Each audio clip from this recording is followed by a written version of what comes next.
Aí Jesus falou assim, ó, deixe os mortos enterrar os seus mortos. Tu, porém, vem e me segue.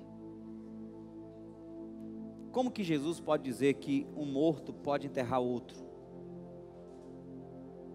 É que na ótica de Jesus, quem não está com Deus está morto.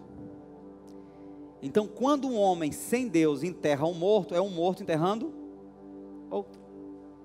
Porque para ele só está vivo quem nasceu de novo.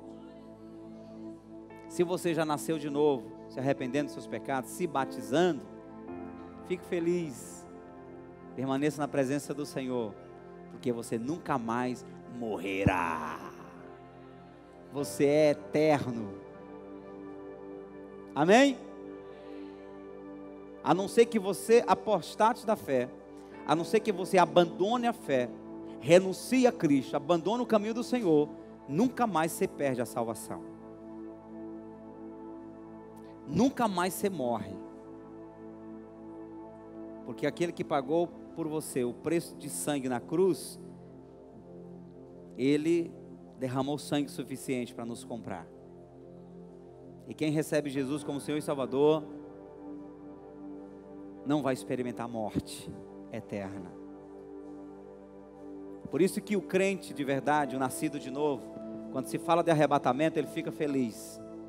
O que não é nascido de novo, quando se fala de arrebatamento, de volta de Jesus, ele fica desconfortável por dentro. Peraí, rapaz, deixa essa conversa feia para lá. Deixa eu primeiro me preparar. Quem está preparado está dizendo, como diz em Apocalipse, Maranata. Maranatá, que quer dizer, ora vem Senhor Jesus. Diga comigo, Maranata. Mais forte, Maranata. Ora vem Senhor Jesus. Se Ele voltar agora, se a trombeta tocar agora, você vai ficar feliz ou não?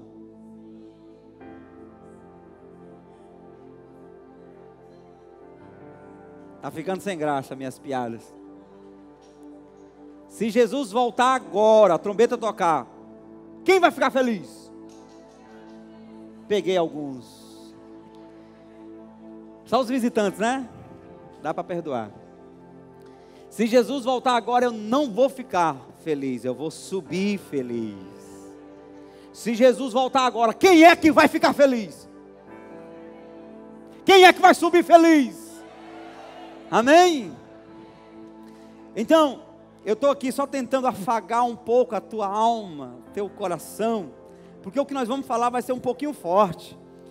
Mas eu quero te antecipar dizendo que você não se preocupe, que se você estiver salvo, se você estiver bem, essa palavra vai fortalecer você. Agora, se você não estiver bem com Jesus, é bem capaz que você saia triste por aquela porta. Mas não vai sair não, porque você pode resolver o teu problema antes de sair por aquela porta. Quem diz amém aí? Rico e Lázaro, capítulo 16, versículo 19 em diante, de Lucas. Estou na tradução corrigida fiel e vou ler o texto. Ora, havia um homem rico e vestia-se de púrpura e linho finíssimo e vivia todos os dias regalado esplendidamente. Havia também um certo homem mendigo chamado Lázaro. Qual o nome? Que jazia cheio de chagas, feridas à porta daquele. E desejava alimentar-se com as migalhas que caíam da mesa do rico, e os próprios cães vinham lamber-lhe as chagas. E aconteceu que o mendigo morreu, e foi levado pelos anjos para o seio de Abraão. E morreu também o rico, e foi sepultado. E no inferno ergueu os olhos, estando em tormento, e viu ao longe Abraão e Lázaro no seu seio. E clamando disse: Pai Abraão, tem misericórdia de mim, e manda a Lázaro que molhe na água a ponta do seu dedo, e me refresque a língua, porque estou atormentado nesta chama. Disse, porém, Abraão: Filho, lembra-te de que recebeste os teus bens, em vida, em tua vida, e Lázaro somente males. E agora este é consolado e tu atormentado. E além de tudo isto, está posto um grande abismo entre nós e vós, de sorte que os que quisessem passar daqui para vós não poderiam, nem tampouco os de lá passar para cá. E disse ele: rogo-te, pois, ó Pai, que eu mandes à casa de meu pai, pois tenho 5 irmãos, para que lhes dê testemunho, a fim de que não venham também para este lugar de tormento. Disse-lhe Abraão: tem Moisés e os profetas, ouçam-nos. E disse ele: não, pai Abraão, mas se algum dentre os mortos fosse ter com eles, arrepender-se-iam. Porém ele lhe disse: se não ouvem a Moisés e aos profetas, tampouco serão persuadidos, ainda que algum dos mortos ressuscite. Palavra do Senhor. Diga glória a Deus mais forte. Aleluia. Aleluia. Rico e Lázaro. Quem é você, o rico ou o Lázaro? Pastor, eu queria ser o rico na terra e o Lázaro morto. Quem não queria ser o rico na terra, mas depois da morte agora ser o Lázaro, né? Se você entendeu o texto, vamos lá. Primeira coisa que eu gostaria de explicar aqui, nesse texto, é que embora o título é uma parábola, essa parábola, ela não está muito dentro das características de uma palavra, ela está mais para uma história que aconteceu. Quando nós estudamos a hermenêutica bíblica, a exegese, nós começamos a entender essas coisas que nos ajudam a interpretar os textos bíblicos.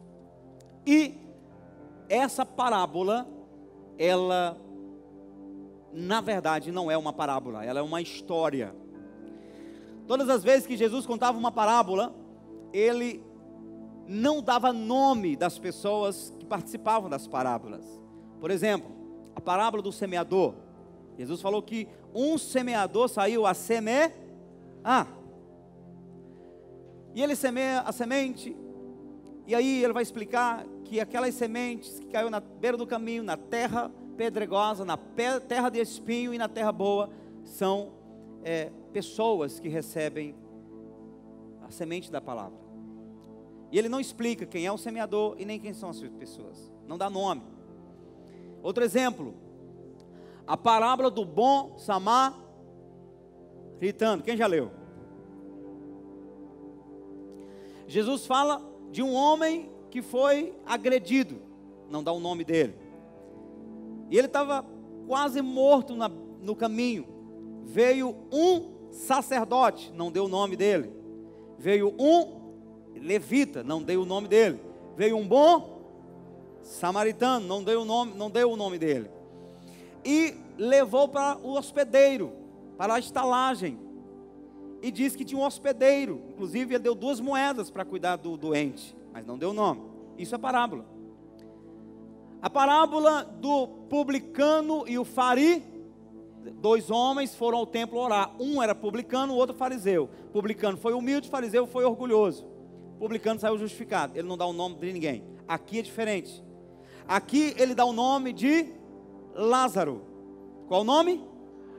Lázaro. O rico, ele não deu o nome do rico. O cara era tão ruim que não mereceu nem ter o nome na Bíblia. Mas lá na frente tem o nome de quem? Abraão.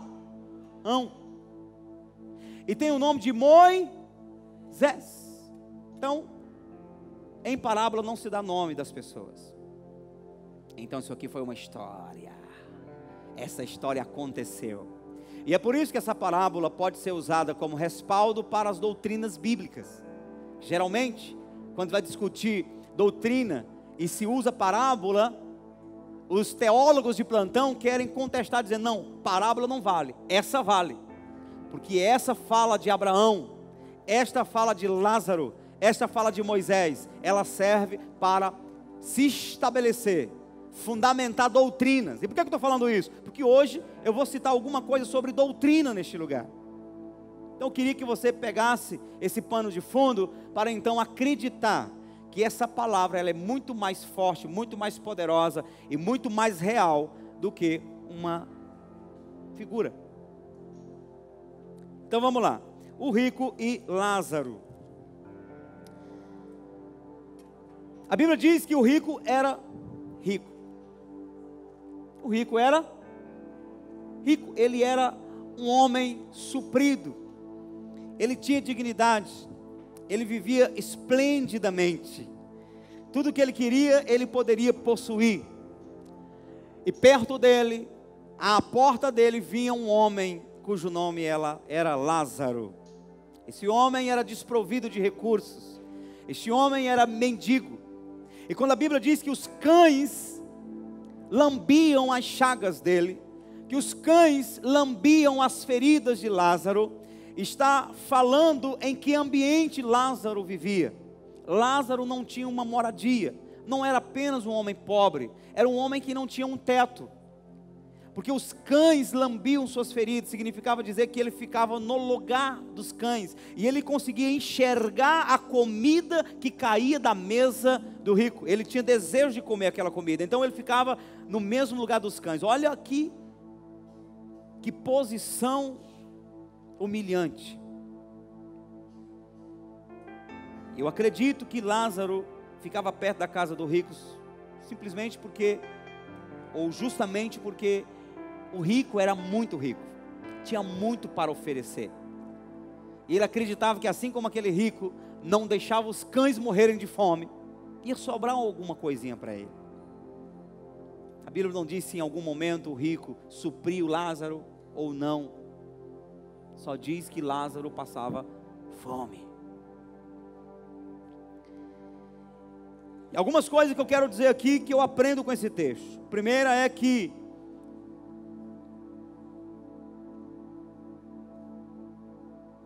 Deus não faz acepção de pessoas.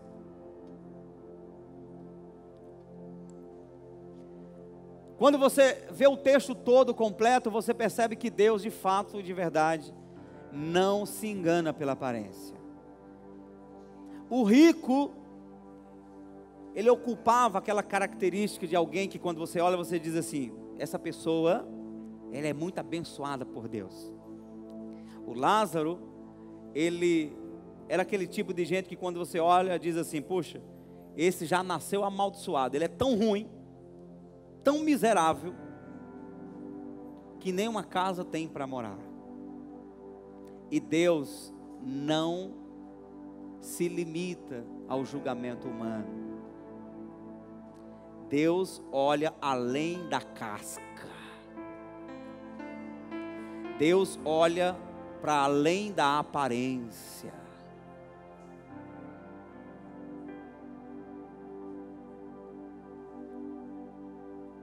E o homem que tinha toda uma característica de abençoado por Deus, é aquele que não está rico diante de Deus.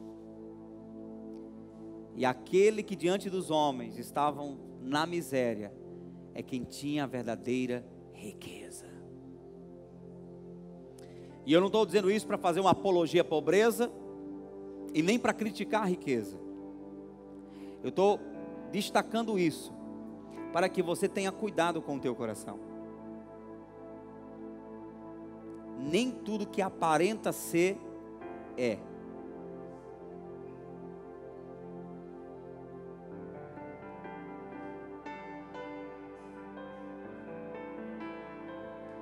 Não troque o teu lugar com ninguém.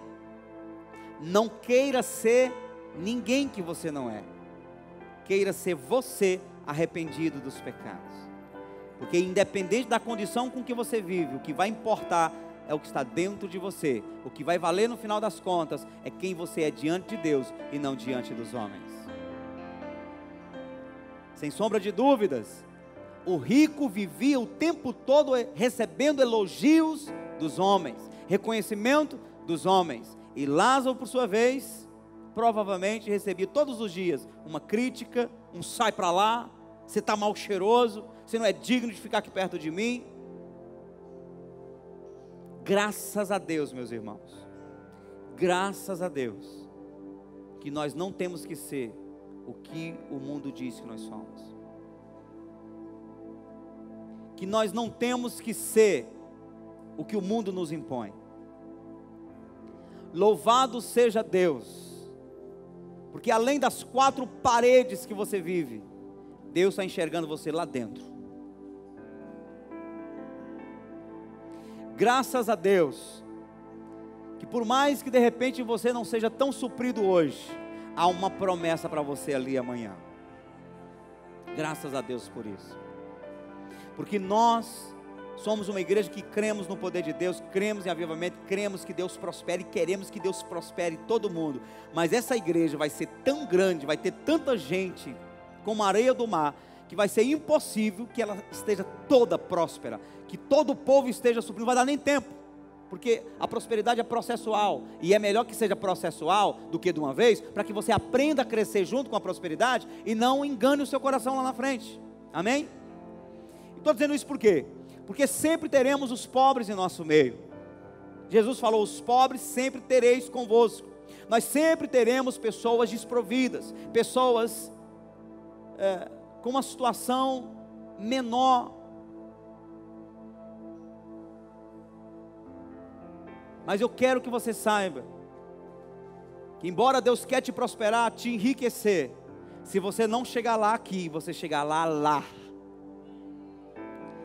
Se você não conseguir aquilo que você gostaria, a dignidade que você gostaria nessa terra, o que Deus tem no céu para você, no paraíso para você, é sobremaneira maior, melhor, mais poderoso, mais lindo, mais vibrante, cujas cores são milhares de vezes mais intensas do que as cores que nós temos aqui na terra. A Bíblia diz que no céu nós vamos pisar em chão de ouro, as portas das nossas casas serão de cristal, a cidade é limpa, pura, não tem nada sujo na cidade onde nós vamos morar. É por isso que Jesus, embora disse para Pedro que aquele que abre mão de tudo recebe 100 vezes mais aqui na terra, foi o mesmo Jesus que falou, ajuntai tesouro no céu. O Jesus que pisou nessa terra, que veio do céu, que criou todas as coisas, tanto no céu e na terra, ele disse que no céu tem algo diferente para nós. Ajuntai tesouro no céu, onde o ferrugem não come e a traça não corrói. O ferrugem não corrói, nem a traça come. E onde as coisas não quebram. Ajuntai tesouro no céu. Receba tudo que Deus te dá hoje aqui na terra, mas desfrute mesmo e glorifique o Senhor, abençoe os necessitados, mas não se apegue a nada dessa terra, porque daqui a pouquinho, um pouquinho de tempo, o que há de vir virá e não tardará, e nós entraremos nas mansões celestiais. Isso é o que deve mover você. Isso é que de fato deve alegrar o seu e o meu coração, mais do que as alegrias dessa terra. E glória a Deus, porque existem igrejas por aí que estão usando os púlpitos para lembrar suas ovelhas que o céu é real e que é para lá que nós vamos. Em Filipenses, se eu não me engano, Filipenses 3:20, diz que a nossa cidade está no céu. Alguém perguntar para você, tem uma casa? Tenho não, velho. Se você não tiver, vai mentir também, não é? Se me perguntar hoje, eu digo não tenho. Mas eu tenho uma cidade.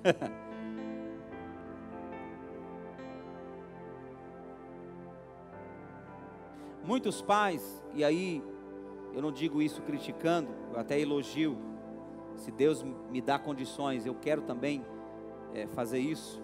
Os pais querem deixar legado para os filhos, querem deixar uma casa para cada um, não é? Deixar uma certa herança, e isso é bênção. Mas sabe que quando você partir dessa terra, principalmente se for um arrebatamento, você não vai contabilizar nada do que deixou na terra, lá no céu.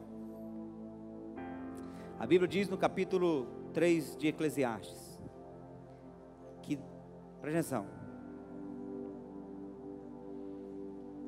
quem morre, quem parte dessa terra, não tem mais parte em nada do que acontece debaixo do sol ou da lua. Se você tiver que deixar um legado para os seus filhos, e não conseguir deixar também alguma coisa física, deixe um legado de caráter. Que seus filhos possam lembrar o quanto você amava a Deus, o quanto você era honesto, fiel, o quanto você era um homem de oração, uma mulher de oração. Quem diz amém?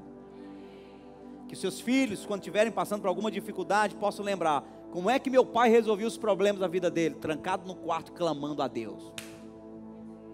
Esse é um legado que você pode deixar para os seus filhos, e isso vai honrar os céus. Você vai estar lá no céu e tua história agindo na terra. Que os filhos possam lembrar do quanto os pais jejuavam, oravam, liam a Bíblia.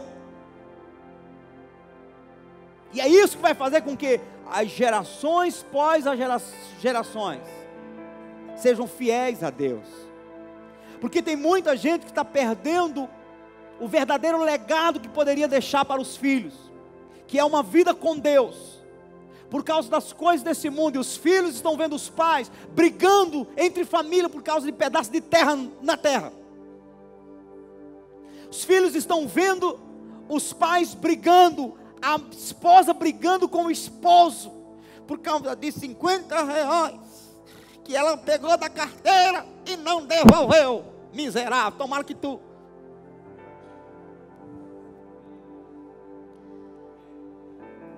A esposa chega: marido, eu peguei R$50 que eu precisei pagar o gás. Nem 50 dá mais, tem que ser 85, não é?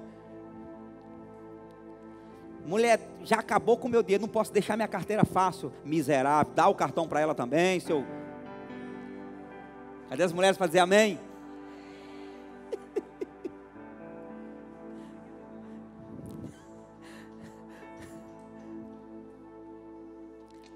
O que os filhos veem os pais discutindo?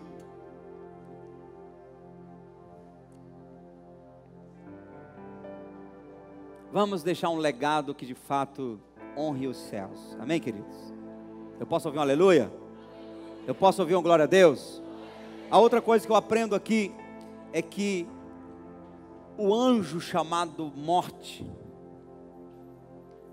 o anjo da morte, que é um agente que Deus criou para punir o homem, para lembrar o homem que há uma consequência para os seus erros. Esse anjo, quando ele chega, ele também não faz acepção de pessoas.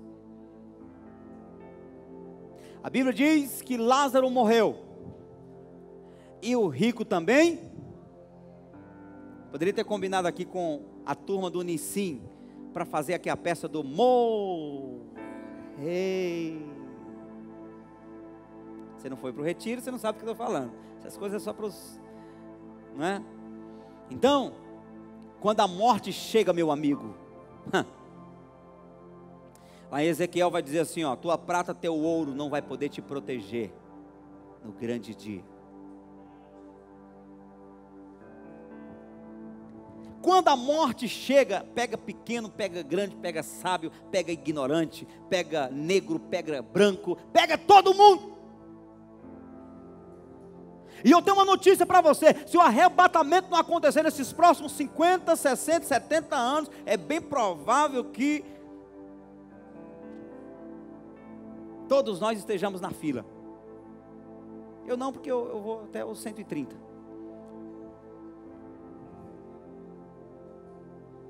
Nem quero. Quando a morte chega, ela laça todo mundo e não pede desculpa. Sabe aquela sensação que você tem assim, ó? Você está viajando e lembra assim: se acontecesse um acidente agora e eu morresse, não, mas não pode, porque eu não fiz isso ainda tem que resolver. Não, Deus não vai deixar não, porque eu estou fazendo essa viagem para fazer isso. Ela não quer saber de nada, meu amigo. Chegou a hora. dá tempo para avisar para ninguém. Então, se você for esperto, se eu for esperto, se nós formos sábios, nós vamos viver 24 horas por dia preparados. Pastor, para a morte? É claro. Quem não está preparado para a morte, não está preparado para a vida.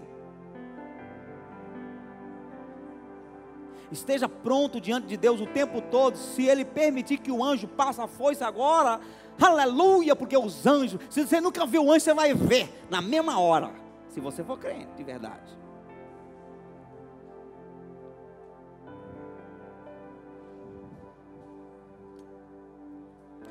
E aí a Bíblia diz que os dois morreram. Lázaro é levado pelos anjos. Olha que coisa. O homem não tinha onde cair morto. Na hora que morre, o cara é levado por anjos, de limusine. De repente chega uma carruagem de fogo, tecnologia de ponta. O cara sobe na carruagem de fogo, está levando ele para o paraíso. E o cara rico, riquíssimo, não teve nem um Fusca para levar ele, nem um jumento.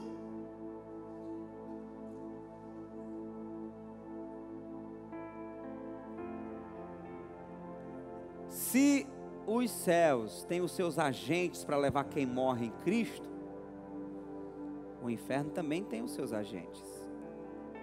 Eu não tenho dúvida, a Bíblia não dá detalhe, mas eu sei que foram os demônios que tiveram que levar aquele homem. E diz que ele se achou no inferno. Acho que quando ele viu o primeiro demônio, ele se desmaiou. Depois de morto ainda desmaiou.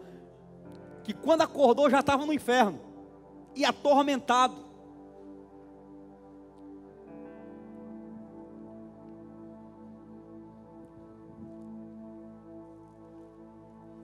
Dois destinos.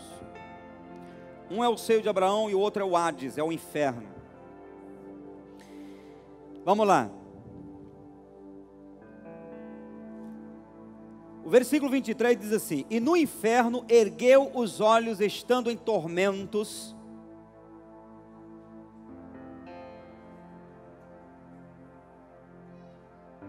No inferno ele estava sendo atormentado.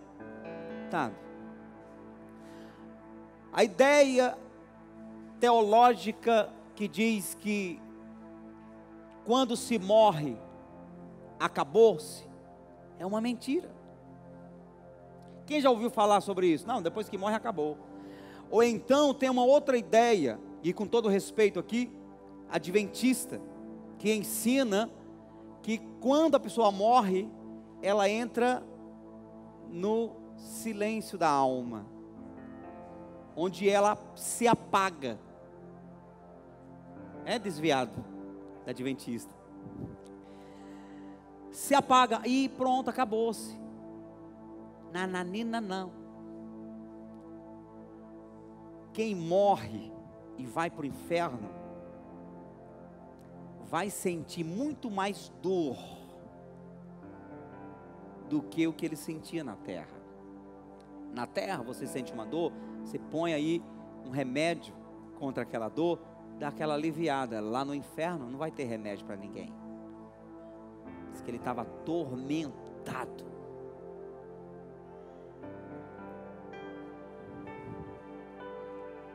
Ele estava em tormento.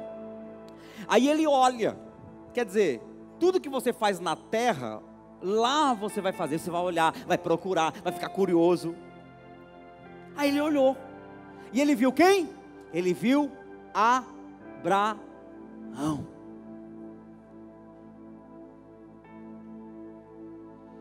E do inferno ergueu os olhos, estando em tormentos, e viu ao longe Abraão e Lázaro no seu seio. Bom, ele se encontra no inferno, como se não pudesse piorar, ele agora vê Abraão, o paraíso. E como se não pudesse piorar, ele vê Lázaro. E como se não pudesse piorar mais ainda, ele vê Lázaro no seio de Abraão. Seio na Bíblia é intimidade. Então Lázaro não estava lá no cantinho do paraíso, ou numa rua X, não. Lázaro estava num ambiente de intimidade com Abraão, ele estava perto de Abraão. Olha o que Deus permite o rico sentir. Se aqui na terra é doloroso ver algo desse tipo, imagine lá. Exemplo.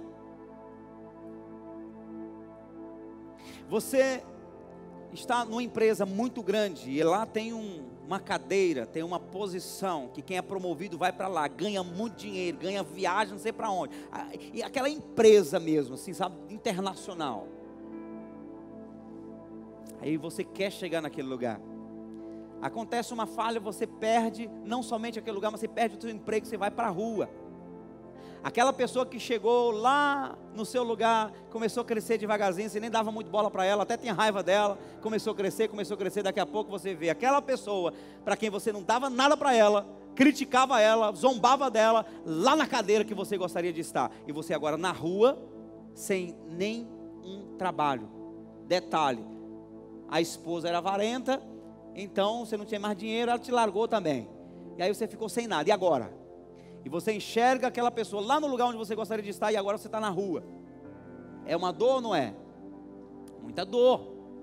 É doloroso. Tem gente que faz até macumba para desfazer essas coisas. Tem gente que vai atrás de pistoleiro para ver se mata, só de raiva de ver alguém que está no lugar que você sonhava em estar. Agora imagine isso no inferno. O cara está no inferno, olha para o lugar que deveria ser dele, que Deus fez o paraíso para o homem, principalmente para o homem que conhece a Ele, e o rico conhecia Deus, você vai ver aqui na palavra, e ele não está lá. É parecido também, por exemplo, sabe aquela mulher que tem um marido gentleman, um marido bonito como eu, um marido, sabe, rico como nós todo mundo, em nome de Jesus, aleluia. Aí, aquela mulher tem aquele marido, que cuida dos filhos, cuida da casa, traz dignidade, é carinhoso, mas a mulher é obstinada, é uma jararaca, é uma Jezabel em pessoa. Saiu um demônio lá do coração de Satanás e entrou nela, e ela é aquela mulher que não tem jeito. O pastor está falando com raiva. Eu estou só dando os dados aqui. Tem gente que chega falando assim, pastor, essa mulher não é endemoniada não, ela entrou dentro, foi do demônio, não foi o demônio que entrou nela não, de tão ruim que ela é. Aí essa mulher não dá valor ao seu marido, trai o marido, taca os pés nele.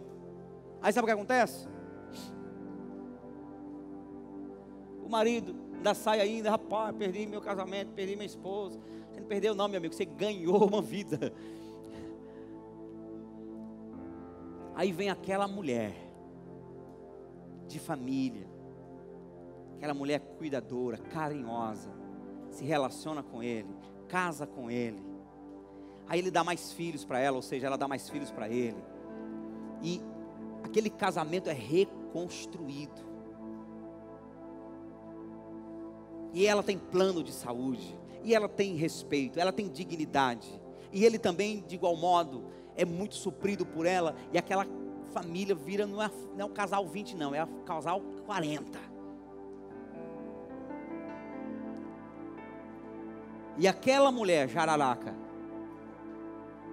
rodou, passou pela mão de um, passou pela mão de outro, daqui a pouco a mulher perde o valor.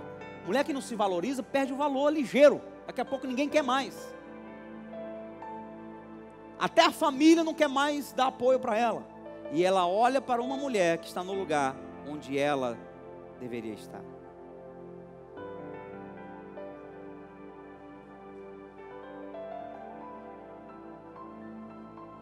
E depois de tudo quer recuperar e depois não dá mais para recuperar, pela besteira que fez. Valorize o marido que você tem, mulher. Valorize a esposa que você tem, homem. Eu já tive a infelicidade de acompanhar casos de maridos que maltrataram a esposa. A esposa era apaixonada, não foi nem um caso ou dois não, foi vários. Ao longo desses 20 anos na igreja, eu tentei ajudar algumas pessoas. O marido maltratou a esposa era apaixonada por ele, fazia tudo por ele. Ele passava o final de semana fora traindo ela, voltava, estava a roupinha lavada, comida feita. E ele fez isso uma vez, fez isso 1 ano, 2 anos, 3 anos, 10 anos, 15 anos. Aí a mulher foi se desenvolvendo, foi abrindo os olhos, foi machucada e não aguentava mais. Estudou, conquistou sua dignidade, sua independência. Taca os pés bem no peito do marido. Assim, golpe de Jean-Claude Van Damme. Pá! Pastor, você faz isso, até parece, não faz, você faz apologia, essas coisas. Irmão, eu já vi casos que eu digo assim, irmão, creia, perdoa, mulher, perdoa. Mas no meu coração eu estou dizendo assim, Senhor, liberta logo. Tira logo esse indivíduo de perto dela, ele não merece não. Se você ler capítulo 7 de 1 Coríntios, o próprio apóstolo Paulo vai dizer, se alguém quiser ir embora por causa da tua fé, deixe ir, porque quem te garante que ele vai se converter? Tem caso, meu irmão, que não tem jeito não, tem caso. Tem gente que só vai acordar quando chegar no inferno. Creia que Jesus vai te dar a tua vitória, persevere em tudo, mas tem situações que o próprio Deus tira de cena. Aí os caras chegam, pastor, me ajude, pastor, eu sei que eu era um caba ruim, pastor, eu traía, eu batia atrás dessa mulher, eu brigava com ela, batia nela, mas eu mudei, pastor, mudei. Só que aí o coração da mulher já não aguenta mais. Aí os caras ficam mansinhos, bonzinhos, mas eles ficam tão dóceis, que você quase que chora com ele. Você fica na sala aqui, escutando o homem dizendo assim, ô mulher, me dê uma chance. Aí você quer chorar junto com ele. Aí quando ela conta a história, aí você quer ir para o lado dela e dar soco nele. Mas tem homens que quando vão abrir os olhos, é tarde demais, maltrator. Valorize. Porque os caras quando estão numa boa, eles não estão nem aí, não, tudo bem, se ela quiser ir embora, ela vai, eu pego outra, eu tenho outra mulher. Só que geralmente Deus permite o indivíduo ir lá para a lona, para ele sentir a humilhação, ele valorizar. Tem muitas coisas que maridos estão experimentando hoje, já pediram perdão a Deus, já se reconciliaram, mas estão comendo na mão, pagando os pecados. A Bíblia diz no capítulo 6 de Gálatas, que aquele que planta, colhe. E se eu sou um pastor para falar a verdade, eu te digo, meu irmão, se alerte, se arrependa hoje enquanto é tempo, senão você vai chorar, e aí Deus não vai nem deixar acontecer a separação, tu vai viver para o resto da vida humilhado, só para tu pagar, de tantas vezes que Deus deu chance, oportunidade, falou, avisou, e você não abriu os seus olhos. Valorize tua esposa hoje, não maltrate tua esposa, proteja, elogie, reconheça, respeite. E de igual modo, mulher, faça isso com seu marido, para que o Senhor entre nessa casa e faça milagres. E não aconteça que por causa do teu casamento, tu vá para o inferno. E às vezes a esposa, por não conseguir perdoar as muitas machucadas, também vai terminar para o inferno. Pastor, mas uma mulher que foi maltratada pelo marido o tempo todo, ainda vai para o inferno depois de todo sofrimento? Se sofrimento nos levasse para o céu, meu irmão, eu ia pedir para a igreja toda me dar uma sola todo dia. Agora vem todo mundo, faz a fila, dá cada uma chibatada nas minhas costas, com um chumbo na ponta, eu quero ir para o céu. Se sofrimento te desse salvação, meu irmão, o piauiense ia primeiro, o nordestino ia de foguete. Sofrimento não salva ninguém, quem salva é a fé em Cristo Jesus. Mas está dizendo que Lázaro mendigo foi para o céu, não foi a obra dele, não foi o sofrimento dele que levou para o céu, foi o coração dele em Deus. Porque a Bíblia diz que não são pelas obras que somos salvos, pela graça sois salvos por meio da fé. O dom da salvação não vem de obras para que ninguém se glorie. Portanto, se humilhe, se arrependa e creia em Jesus e obedeça a Jesus, amém? Ele estava atormentado, e ele viu o lugar que era para onde ele deveria estar, e não poderia ir. E aí eu quero entrar aqui num ponto forte. ele clama e disse: Pai Abraão, tem misericórdia de mim e manda a Lázaro que molhe na água a ponta do seu dedo e me refresque a língua, porque estou atormentado nessa chama. A Bíblia não deu oportunidade para Lázaro falar nada, mas eu acredito que Damaris escreveu Sabor de Mel baseado aqui. Quem te viu passar na prova e não te ajudou? Que mais? Como é que é? Quando vê você na bênção, vai se arrepender.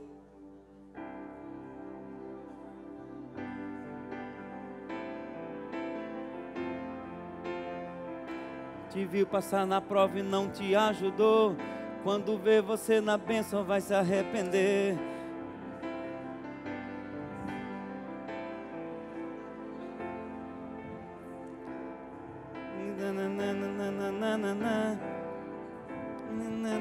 Ser fiel. Teve um gosto amargo. A vitória hoje tem sabor de mel. Tem sabor de mel.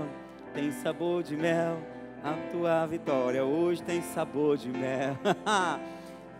Se Lázaro pudesse, ele teria cantado essa música. Porque, irmão, a gente fica assim: pastor, você não está nem com dó do rico, está lá no inferno. Não tem o que fazer mais, ele estava no inferno, não tem mais o que fazer com ele. E você acha que Lázaro ficou triste porque viu o rico lá no inferno? Pai Abraão, ajuda o rico, deixa eu ir lá molhar a língua dele, está tão... Vou dizer uma coisa para você: nós somos tão humanistas que a gente quer que o céu se adeque, que a eternidade vem se adequar à terra. Não, nós que vamos nos adequar ao céu. E a Bíblia diz que quando chegarmos do outro lado, não vai haver mais lágrima, nem dor, nem choro, nem angústia, porque as primeiras coisas já passaram. O choro, a angústia, irmão, a emoção está do lado de cá. Casamento, a afeição por alguém para casar, está do lado de cá. Do lado de lá, ninguém terá mais essas necessidades. Portanto, Lázaro olha para o rico e não consegue sentir nem raiva, nem ódio, nem mágoa, nem tristeza, nem nada, porque ele está pleno de satisfação, pleno de alegria. Não tem como invadir tristeza no coração de quem está no paraíso. É o sonho de consumo do piauiense americano.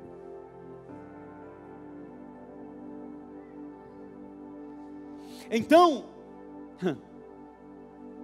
Lázaro está no paraíso, o rico está em tormento, porque enquanto quem vai para o céu vai ser invadido pela plenitude de alegria, quem vai para o inferno será invadido pela plenitude da angústia, do vazio, da dor, da decepção, da frustração.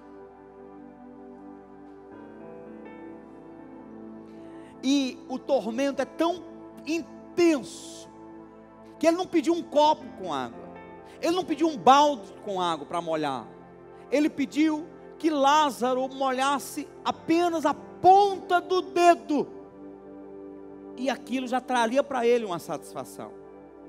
Nós não sabemos o que é isso, nós não temos ideia do que significa alguém estar atormentado no inferno e sentir desejo de um dedo molhado tocar a ponta da sua língua para tentar refrescar, por pouco que seja, pelo nível de secura, de chamas ardentes consumindo a alma dessa pessoa. E como se não bastasse, Jesus fala que lá no inferno o fogo nunca se apaga e o bicho nunca morre. Os bichos entram por dentro do corpo das pessoas. Esses filmes de terror que você assiste, isso aí é só inspiração. Quem inspira esse povo que faz filme de terror, esses filmes que mostram o inferno, que mostram os demônios, essas inspirações são demônios mostrando como é que é realmente lá no inferno.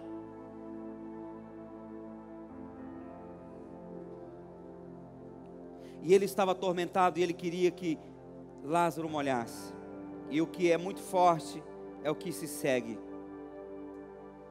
Disse, porém, Abraão: filho, lembra-te de que recebeste os teus bens em tua vida e Lázaro somente males.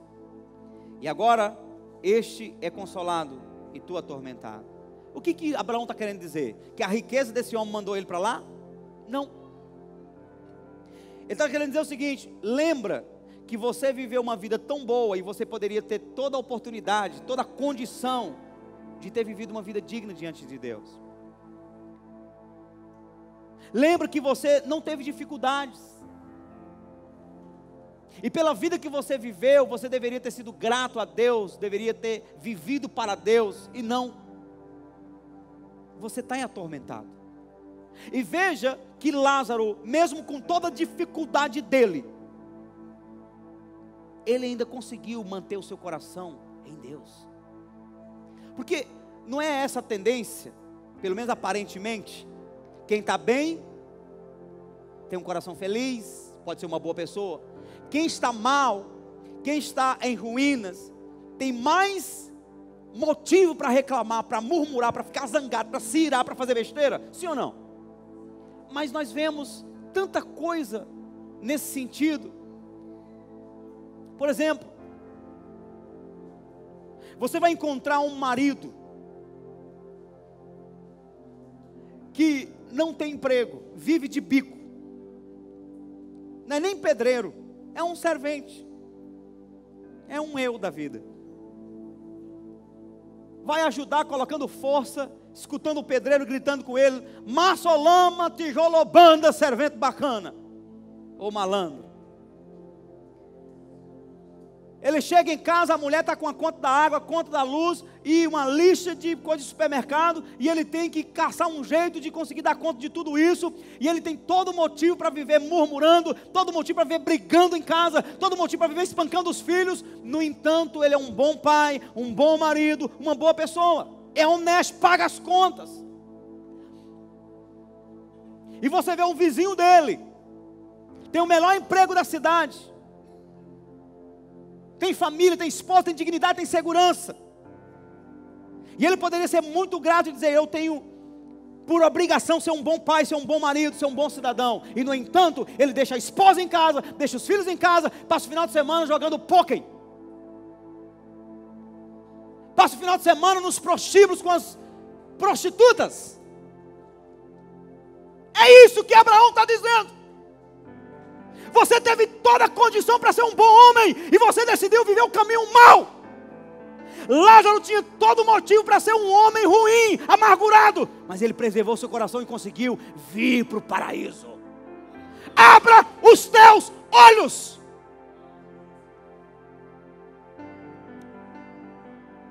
Não fique culpando: é porque a pessoa não foi estudada, é porque a pessoa... Meu irmão, o que mais tem é gente que nasceu no ambiente da Guaribas, ambiente do morro, cabeça no tempo, ambiente que não tinha condição para nada, conseguiu aos poucos e conquistando dignidade, foi para a cidade, estudou, buscou dignidade, virou empresário, virou um bom pai, virou um pastor, aleluia.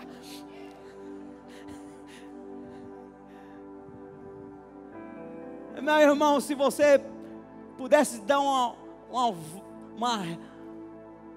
fizesse uma retrospectiva no tempo e fosse para 35 anos, 32 anos, lá no meu lugarzinho chamado Angical, e você ia ver que a única coisa que eu sabia fazer era puxar uma enxada, tocar gado, era comer poeira de gado todo dia, e chupar melancia na roça, e chegar em casa sem camisa, com uma bucha lá na frente e arrajado aqui.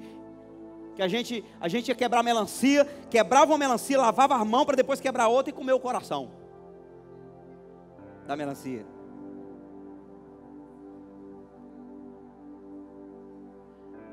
Vivi com a ausência de pai biológico, com a ausência de mãe biológica. Fui conhecer minha mãe, eu tinha 20 anos lá no Distrito Federal. Eu tinha 7 anos, meu pai biológico foi visitar meus avós e me colocou no colo. Parecia que eu estava no colo de um estranho. Para mim foi uma eternidade, não passou um minuto. Eu tinha tudo para ser um revoltado da vida. Eu me lembro que uma vez eu fui pegar um cavalo, e o cavalo correu e não deixou eu pegar ele. E correndo atrás do cavalo, chinelo quebrou. E além do chinelo quebrar e o cavalo que não deixou eu pegar, eu topei numa ferpa de talho de milho seco. Fiou desse tanto aqui no peito do pé. Mirei para cima e disse: culpa tua. E xinguei Deus. Eu disse: Deus do diabo.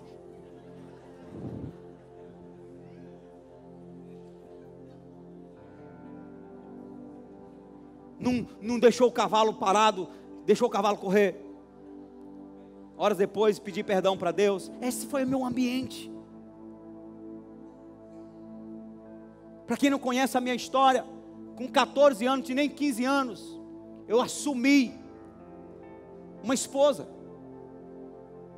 Era uma criança, me relacionei com uma mulher de 20 anos. Gerei um filho nela. Menos de 14, eu estava completando 14 anos. Assumi, passei 8 meses com a mulher. Derrubando galho de machado, cavando valete para dar de comer. Uma mulher. Era uma criança. Um dia ela olhou para mim e viu que era uma criança, mas desceu-lhe a mão no meu pé do ouvido. Eu disse: vou embora, e fui.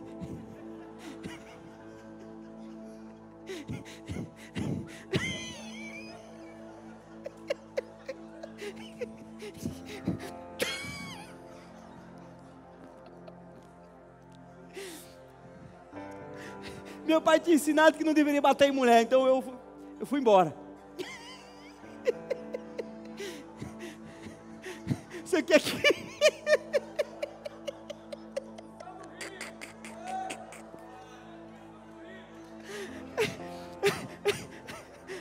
Eu não sei o que é que criança quer assumir no casamento.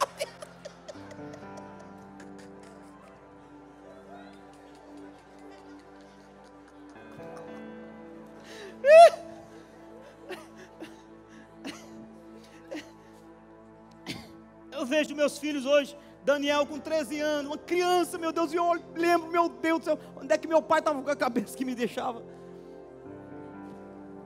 Fui embora para São Raimundo Nonato, a cidade do Paulo, com R$7,50, caçar um emprego,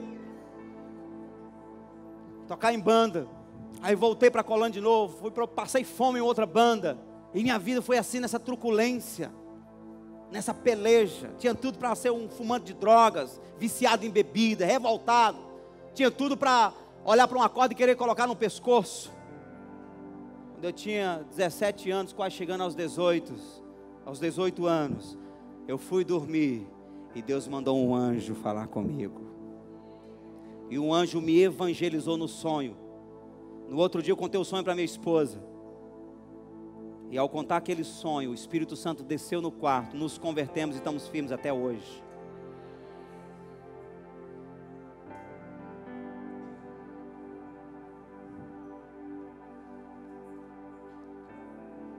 As nossas raízes na fé são fincadas de tal maneira, meu irmão, que você pode mandar bazuca para derrubar a gente. Pode mandar dardos inflamados que for. A nossa fé está na rocha chamada Jesus. Não caímos de paraquedas aqui. Por que eu estou contando isso? Para dar esperança para você. E olha que nós estamos começando uma história. Nós vamos alcançar essa geração para Jesus. A Igreja Avivamento Cristão será um farol nessa geração.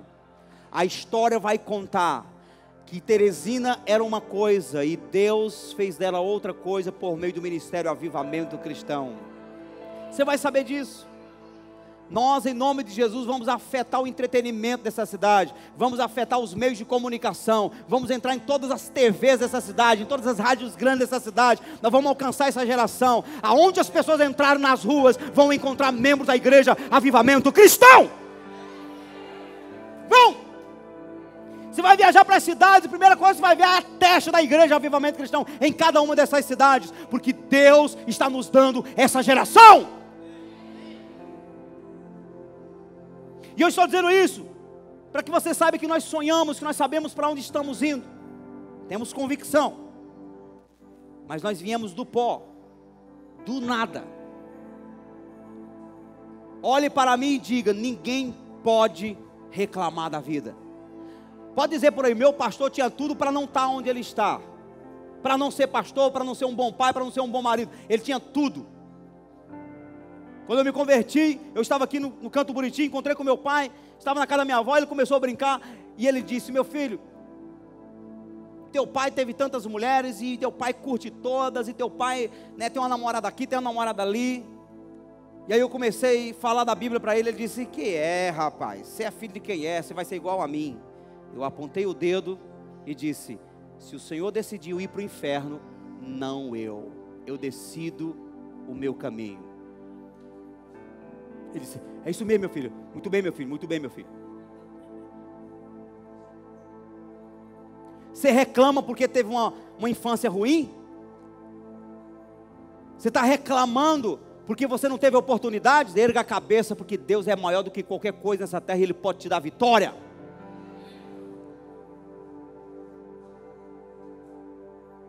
Porque se ter um histórico ruim, se ter passado por dificuldades, definisse o futuro, era o rico que estava no paraíso e o Lázaro estaria no inferno.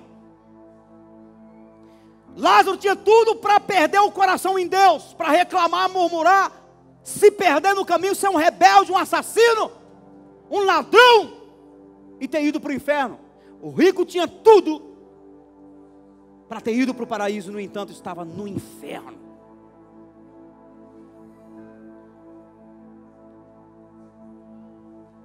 Quando alguém que tem riqueza chegar para você e quiser diminuir você, você olha para ele e faz igual os espanhóis: de quê? De quê? É o quê? É o quê? Sabe de nada, rapaz?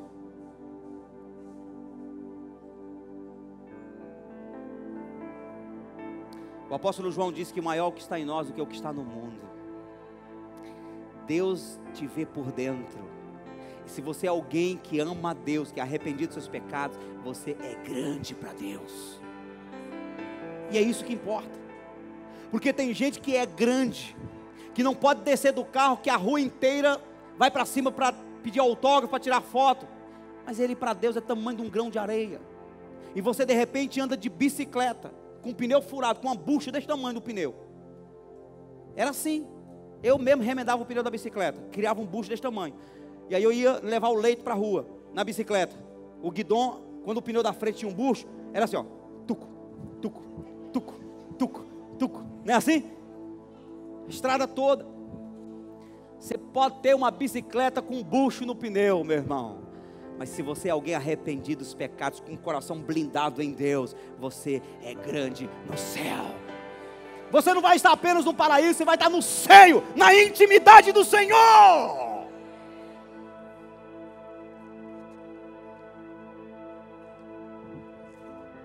Vamos ver se a gente chega aqui no final.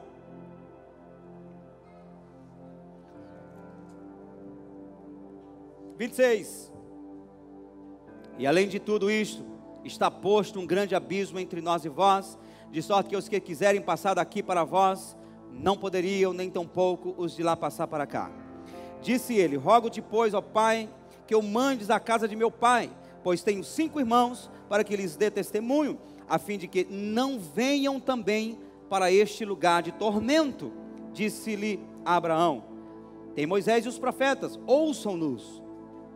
E disse ele: não, pai Abraão, mas se algum dentre os mortos fosse ter com eles, arrepender-se-iam.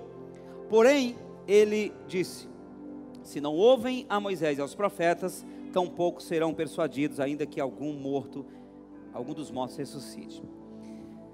Aqui o rico reconhece que está no inferno porque ele era mau. Ele reconhece tanto isso que ele diz: manda Lázaro ir lá avisar para os meus irmãos, para que eles não venham para esse lugar. Quer dizer, ele reconhece que a vida que os irmãos estão vivendo lá, também levaria para o mesmo destino. Então quem levou o rico para o inferno não foi a riqueza, foi a vida, o estilo de vida que ele viveu.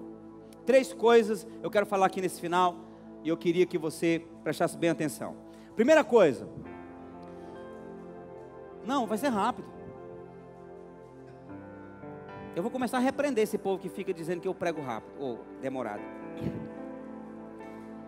Primeira coisa aqui, essa parábola, ela desfaz a ideia do purgatório. Quem já ouviu falar no purgatório?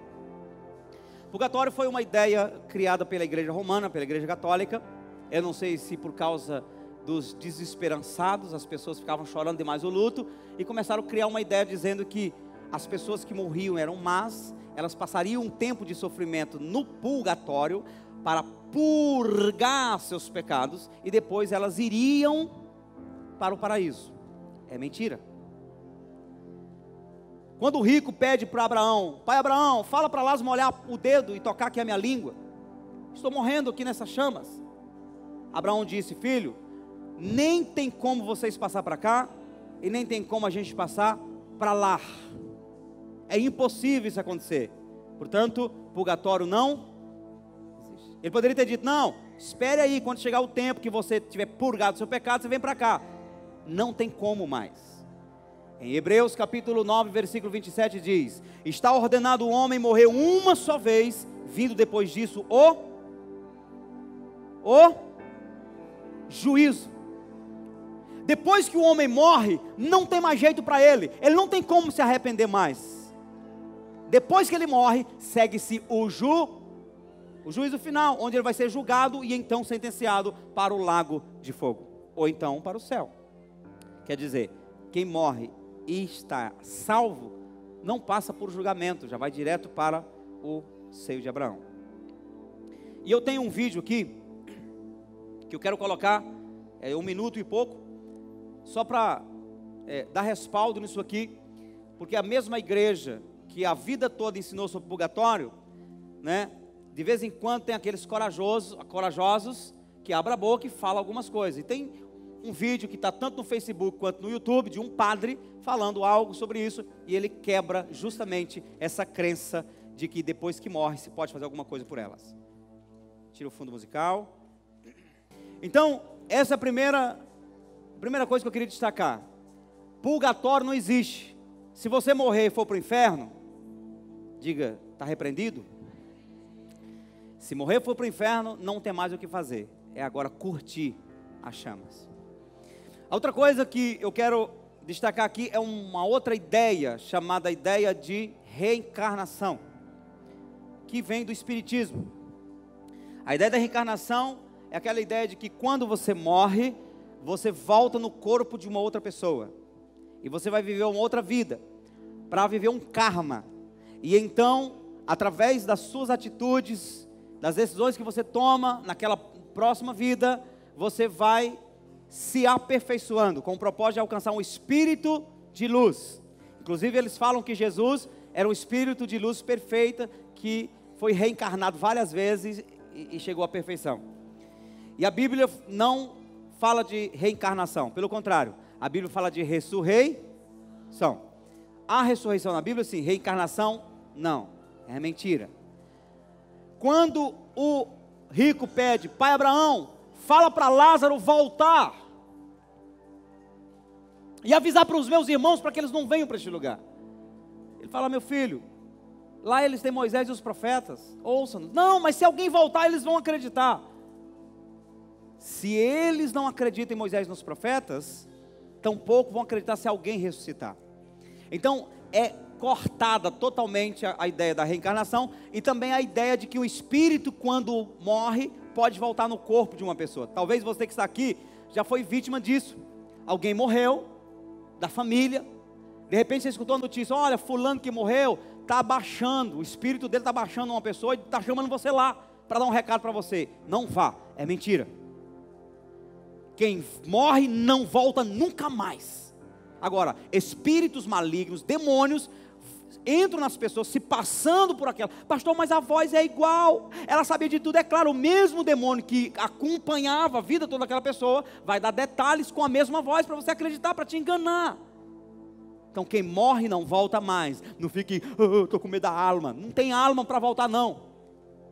Quem aparece são os demônios, e os demônios você manda embora em nome de Jesus, eles têm que obedecer. A última coisa que eu quero falar é sobre a ênfase que o próprio Senhor Jesus dá à palavra. Quando o rico diz: eles vão acreditar que se alguém ressuscitar, se alguém voltar? A resposta é: se eles não ouvem a Moisés e os profetas, tampouco acreditarão ainda que um morto ressuscite. O que é que Jesus está ensinando aqui? Moisés e os profetas representam, naquela época que ainda não tinha o Novo Testamento, representam o Velho Testamento nas Escrituras Sagradas. E o que é que Jesus está ensinando aqui? Jesus está deixando claro que a pregação da palavra é mais poderosa do que até o impacto de um morto ressuscitar. Que se as pessoas não se converterem pela pregação da palavra, elas não merecem milagres para impactar a vida delas. E com isso eu louvo a Deus, porque o Senhor me deu o ofício mais nobre que pode existir na terra, que é de pregar a santa palavra do Senhor. Eu louvo a Deus porque aqui está cheio de crente, cada um tem as escrituras na mão e pode sair todos os dias pregando essa palavra. Acredite que a palavra de Deus é a ferramenta mais poderosa, é a arma mais forte que alguém possa ter na mão. Sempre foi assim, sempre será. Deus nunca abrirá mão do poder da sua palavra. Por que a palavra tem tanto poder assim? Por que Jesus dá tanta ênfase e tanto valor para a sua palavra? Porque a palavra de Deus toda a palavra de Deus é Deus personificado. A Bíblia diz que Jesus é o verbo, Jesus é a palavra. Quando você lê a Bíblia, você está lendo Deus.